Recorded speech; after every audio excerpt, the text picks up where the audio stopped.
افغانستان پر.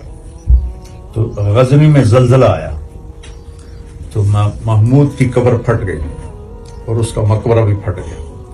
تو ظاہر شاہ نے حکم دیا کہ اس کو ری بلڈ کیا جائے. تو انہوں نے اس کی قبر چونکہ ساری پھٹ گئی تھی تو انہوں نے کھول دی. جب کھولی تو وہ اس کا جو تابوت تھا لکڑی والا وہ بالکل ٹھیک پڑا ہوا تھا. تو وہ سارے انجینئر بڑے حیران ہوئے کہ یہ لکڑی 900 سال سے کیسے صحیح سلامت پڑی ہوئی.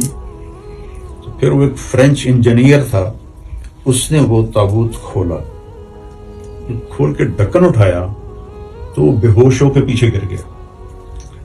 تو پھر آگے مسلمان انجینئرز نے دیکھا تو محمود ایز اٹ از پڑا ہوا تھا 900 سال پہلے جیسے اس کو ڈالا تھا. اس کا ایک ہاتھ یہاں تھا اور کفن اس کا یہاں تک تھا, چہرہ ننگا تھا اور یہ ہاتھ یہاں تھا, اور بالکل ملائم نرم جسم.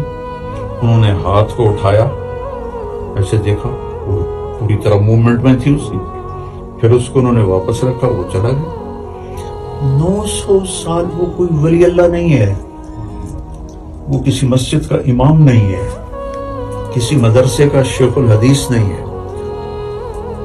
سلطان کا ٹائٹل سب سے پہلے محمود کو ملا, سلطان.